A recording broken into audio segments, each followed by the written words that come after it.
Pine Hollow, Nevada, 1885. The first hammer blow carried down the main street before anyone understood what was being taken. Ruby Hart had 30 days to save her sewing haul, her winter fabric, and the narrow room behind the shop where she slept. What began with a sheet of paper would soon become a frontier survival romance, shaped by debt, silence, and a wooden chest no one wanted opened. The man in the black coat pressed the notice against the white door of Hart's sewing hall and drove 3 long nails through it. Each strike sounded dry and deliberate, like a coffin lid being sealed. Ruby remained on the low stool beneath the shop sign, one hand steadying the board, where the wind had twisted it loose. Dust from the ore road settled across her dress, but she did not step down until the final nail entered the wood. 30 days, the messenger said. If the debt is not paid, the shop belongs to Silas Vane. Ruby read the notice twice. She did not cry. She did not plead. Instead, she slid the claw of her hammer beneath the upper nail. How did a dead woman sign this debt? The messenger's hand stopped near his belt. Across the road, Cal Ward stood beside a cart loaded with cut lumber. He did not approach. His eyes moved to the witness's name, written in small letters at the bottom of the page. Ephraim Hale. His fingers tightened around the leather handle of his toolbox. For 5 years, no one in Pine Hollow had spoken that name where Cal could hear it. Ruby pulled the first nail free. The paper bent in the wind, but did not tear. The messenger glanced toward Cal, and the confidence left his face so quickly that Ruby noticed. Cal had not spoken or reached for a weapon. Yet the man carrying the seizure order feared him more than the woman whose life he had just nailed to a door. Before riding away, the messenger guided his horse close to Cal. Silas Vane says you should leave the chest closed. Cal did not ask which chest he meant. His silence answered for him. Ruby watched the rider disappear into the dust. Silas wanted more than Hart's sewing hall. Somewhere inside Cal Ward's past was something he feared enough to threaten a silent carpenter over. It might save her shop. It might also destroy the only man who had not yet walked away.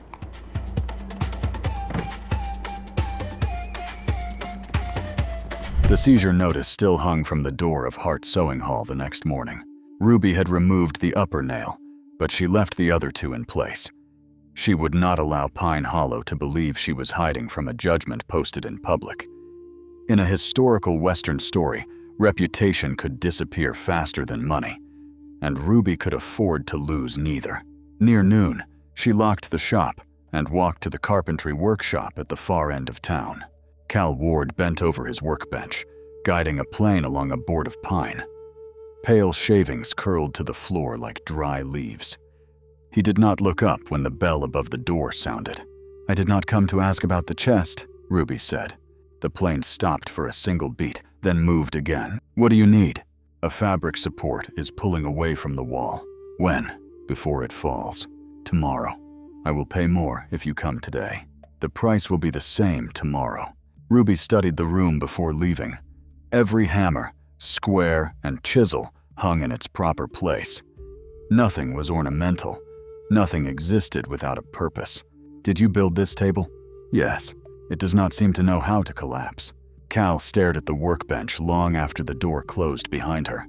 He arrived at Hart's sewing hall before the main street filled the following morning. Ruby had made coffee, but she did not offer it.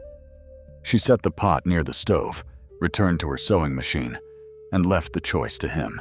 Cal removed the wooden support. 2 screws dropped to the floor, behind the bracket.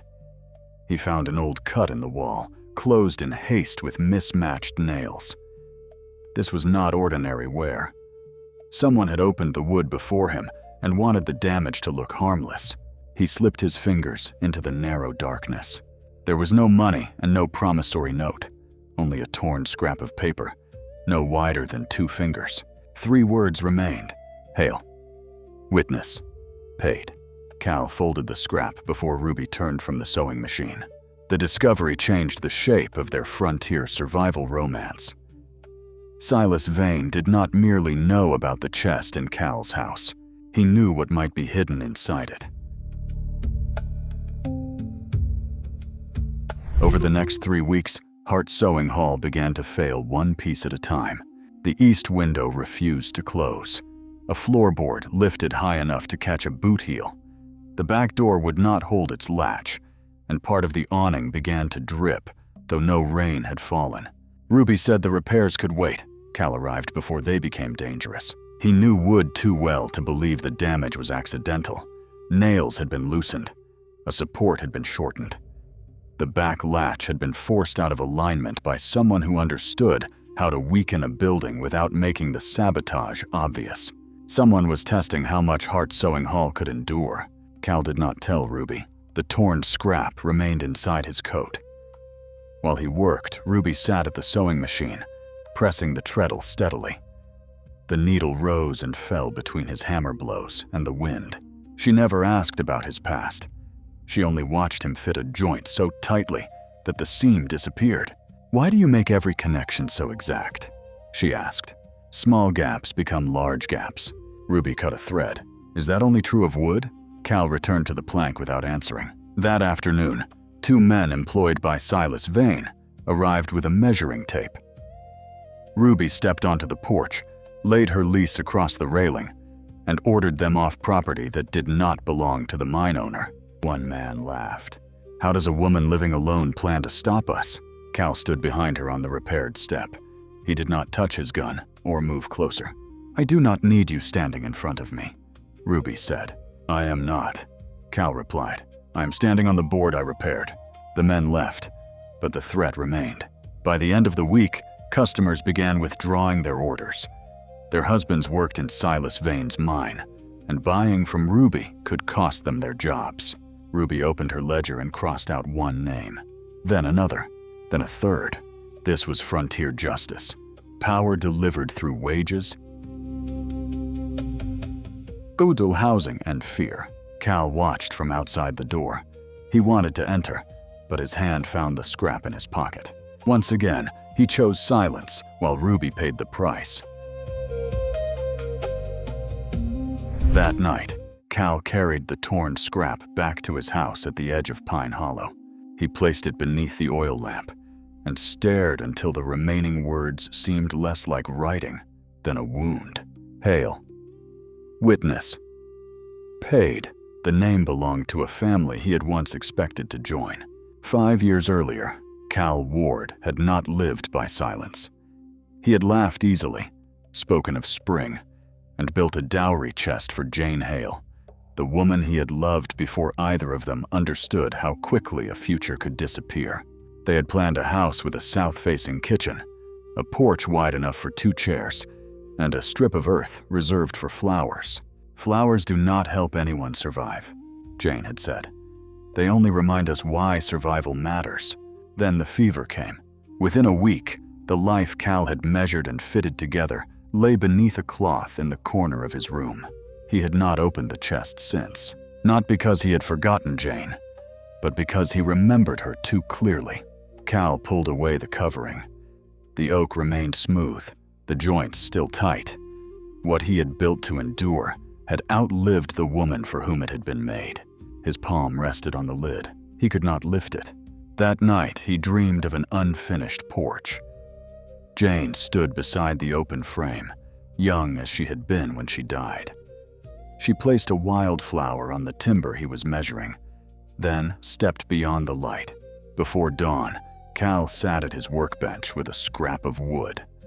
For the first time in 5 years, he carved something with no practical purpose. A pukul, a single flower petal. It was the smallest beginning of a second-chance love he was not yet ready to name. By noon, Silas Vane Eos entered the workshop and laid down a contract for a new dining hall at the silver mine. The payment could secure Cal for years. "You only need to leave Pine Hollow before Miss Hart's hearing," Silas said. Cal looked at the contract, then at the drawer where he had hidden the wooden pedal. Silas smiled. The offer was not employment. It was payment for silence. "Some doors," he said, "are better left closed." 3 days after Silas Vane left the workshop, the fall fair opened south of Pine Hollow. Ruby raised her stall anyway. 3 customers had withdrawn their orders, and the seizure notice still hung on Hart Sewing Hall. Yet she brought wool-lined gloves, repaired coats, and patched blankets sturdy enough for a Nevada winter. In a historical Western story, survival often depended on whether worn things could be made useful again. Before dawn, Ruby found a wooden display stand beside the shop door. There was no note. The joints were fitted so tightly that the seams could not be seen. Cal was leaving when she called after him. "Have you refused Silas's contract?" He looked toward the fair flag snapping in the wind. "I have not signed it." It was not the answer Ruby wanted, but it was the most honest one he could give. By noon, her stall was crowded. A freight foreman placed a trial order for winter shirts and repaired blankets. If Ruby completed it on time, Hart Sewing Hall might earn enough to challenge the debt. For the first time in weeks, she smiled. 4 young men gathered around her stall, each offering to carry fabric. Cal watched them longer than necessary. "You are going to disappoint a great many people," he said. Ruby turned. The crowd shifted behind her, but her attention remained on him. "I only want to mend your part for one moment." Their second chance love seemed close enough to name. Then a gavel struck the auction platform. Silas Vane stepped forward holding a promissory note marked with the county court seal. He announced that Hart Sewing Hall would be sold in 10 days. Then he accused Ruby of hiding her aunt's debt to win the winter contract. The customers who had just trusted her began stepping away. Cal moved into the open. "The wall inside the shop was opened," he said. "Documents were hidden there." Silas lifted the note. At the bottom was Ephraim Hale's signature. Ruby looked at Cal. "You know that name." He said nothing. The pause lasted only a moment, but it was long enough. The man who had defended her before the town had concealed the truth from her since the beginning. That night, Hart Sewing Hall held only the sewing needle's steady bite and the wind scraping at the glass. Ruby sat at the work table. Cal remained near the door, turning his hat between his hands. At last, he placed the torn scrap from the wall before her. "Hale. Witness. Paid." Ruby did not touch it. "How long have you had this?" "Since I repaired the shelf." "And you decided I did not need to know?" Cal lowered his eyes. "I did not know what it meant, but you knew the name." He forced the truth into the room. Ephraim Hale had been Jane's father. Before his death, he kept books for Silas Vane. If Abigail Hart's note was false, Ephraim might have witnessed the fraud or helped create it. Ruby was not angry because Cal had once loved Jane. She was angry because he had chosen silence on her behalf. "I do not need you to open the chest for me," she said. "I need you to stop deciding what I am allowed to know." By morning, they were searching for proof. Martha Gray brought out old transaction ledgers. Ruby found an invoice showing that Abigail had been in Carson City on the day the note was supposedly signed in Pine Hollow. Cal examined the wall again and found the outline of a small wooden box once hidden between 2 supports. The evidence pointed toward a forged debt, but suspicion could not stop the auction. Silas struck back before sunset. The mine canceled every order placed with Ruby. 2 seamstresses quit after their husbands were threatened with dismissal. That afternoon, a courier delivered Cal a construction offer from an eastern mining town. The pay was generous. He had 3 days to leave. Cal returned home and stood before Jane's dowry chest. The proof might have been inside, yet his hand remained on the lid. He could not lift it. At dawn, Ruby found a new lock on Hart Sewing Hall. Silas Vane's wax seal covered the keyhole. Her sewing machine, winter cloth, and unfinished orders were trapped inside. The auction was 7 days away. Their frontier survival romance had reached a cruel truth. Cal could no longer pretend that his silence wounded only him. Ruby did not remain before the locked door, waiting for someone else to open it. Before noon, she carried Martha Gray's hand-powered sewing machine into the classroom behind the church. Scraps of cloth were divided among the women who stayed. Old coats lost their linings, and torn blankets were cut into pieces that could still serve a purpose. Hart Sewing Hall had been sealed. Ruby Hart kept sewing. Silas Vane answered quickly. He told contractors that Cal Ward had weakened the shop himself, then invented the story of hidden documents to conceal his mistakes. By afternoon, 2 barn contracts had been withdrawn. Another messenger arrived at Cal's workshop. If he continued helping Ruby, Jane Hale's name would be entered into the fraud record beside her father's. Cal read the warning twice. He could open the chest and use whatever Ephraim had left behind. He could also drag Jane's name from its grave and place it before Pine Hollow as part of Silas Vane's crime.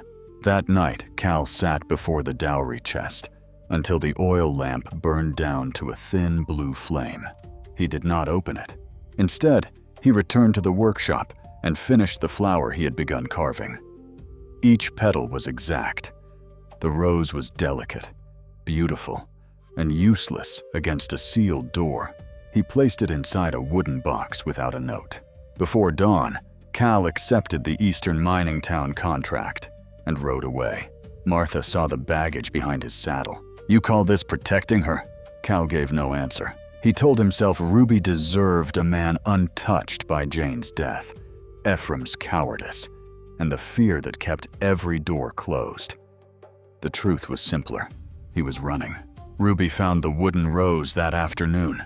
She turned it in her hand, slipped it into her pocket, and returned to the church classroom. She did not follow him. She did not cry before Martha. She sewed until her fingertips bled. That night, the first sleet storm swept across Pine Hollow. Wind tore open part of the roof behind Hart Sewing Hall, and cold water began falling onto the sealed winter fabric inside. Ruby stood beyond the locked door, listening to her livelihood being destroyed one drop at a time. On the Eastern Road, Cal kept writing. Their frontier survival romance had reached its darkest truth. Love could not mend what fear still chose to abandon. By morning, wet snow covered Pine Hollow's main street. Ruby went to the clerk's office and asked for permission to enter Hart Sewing Hall before the storm ruined everything inside. The clerk examined Silas Vane's seal and told her that only the district judge could authorize the door to be opened. How long? 3 days, perhaps 4. Ruby looked through the window at the darkening sky. Her fabric did not have 4 days. She returned with Martha Gray and the 3 women who still worked beside her. They did not break the lock. Instead, they raised ladders against the outer wall, dragged a tarpaulin over the damaged roof, and tied it to the iron hooks beneath the eaves. The wind tore it from their hands twice. On the 3rd attempt, Ruby slipped near the roof's edge. Martha caught her wrist, but a sharp strip of metal cut deeply into Ruby's palm. They saved half the fabric. The rest lay soaked beneath streaks of running dye. That afternoon, 1 woman left after Silas threatened to evict her family from a company house. Ruby did not condemn her. She crossed out another name, then sold her mother's silver brooch to buy thread, lamp oil, and flour for those who remained. Ruby had lost her shop, but she refused to lose the work that gave it meaning. Their frontier survival romance had become a test of who would remain when staying demanded a real price. In the eastern mining town, Cal worked 12 hours each day. The dining hall walls stood straight, the beams met cleanly, and not one joint was wrong. At night, he thought of the wooden rose and the woman paying for his silence. On the 3rd day, a telegram arrived. Roof collapsed. She is still working. Auction Monday. Cal folded the message. He returned the advance, paid the required penalty, and named another carpenter who could finish the job. He lost nearly all his savings, but for the first time, he did not use loss as a reason to leave. Cal rode back through snow and wind. He reached Pine Hollow on the night before the auction, entered his dark house, and knelt before Jane's dowry chest. 5 years earlier, he had closed it to preserve a future. Now he opened it to discover what the past might still save. The lock released. The lid began to rise.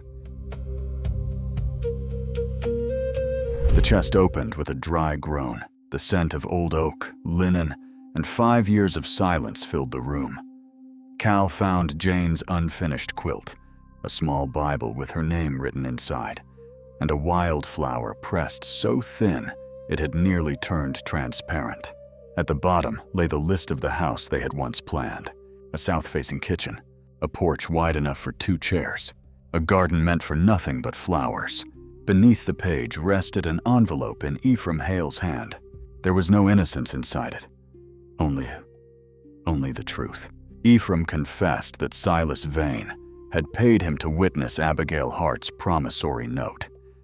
He later discovered that 1 page had been replaced, but fear kept him silent after Silas threatened to drive Jane from the company house. Ephraim had accepted the money. He had remained silent. Then he hid his confession in his daughter's chest, hoping Cal would one day find the courage to open it.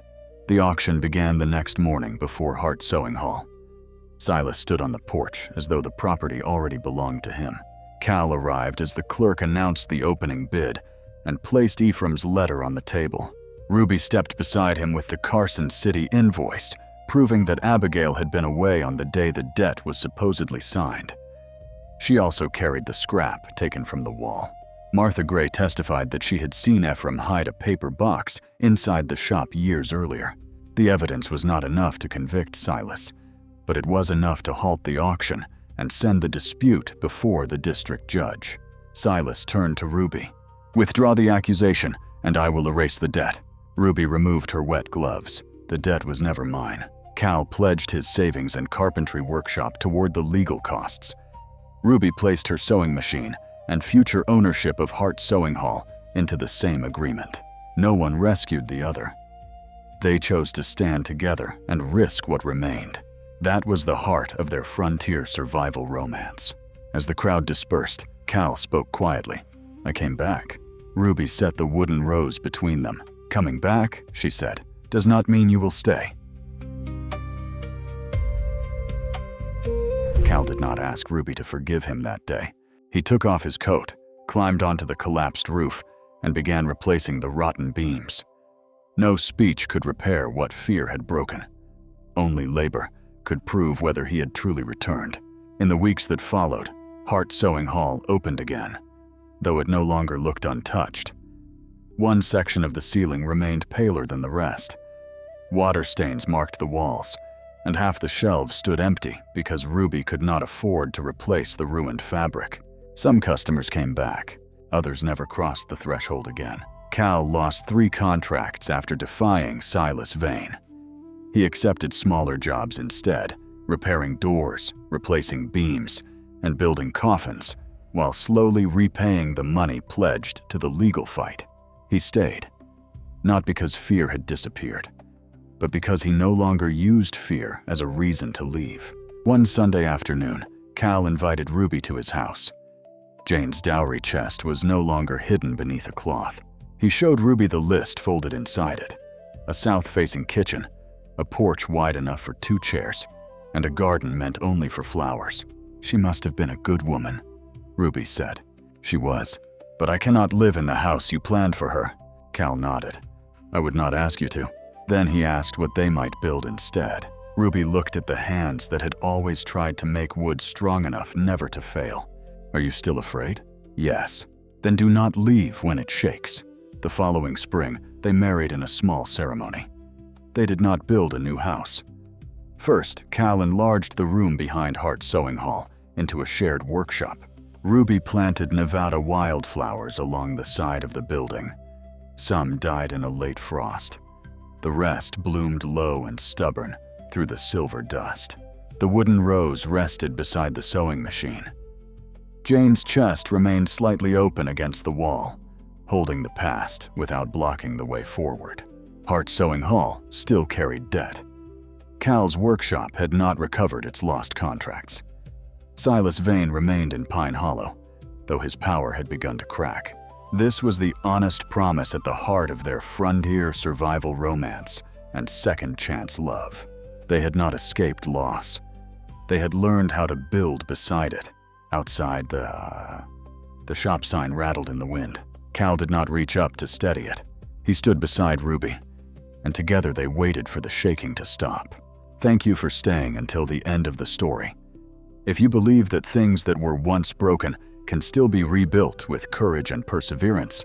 Please subscribe to join us on our next Western stories.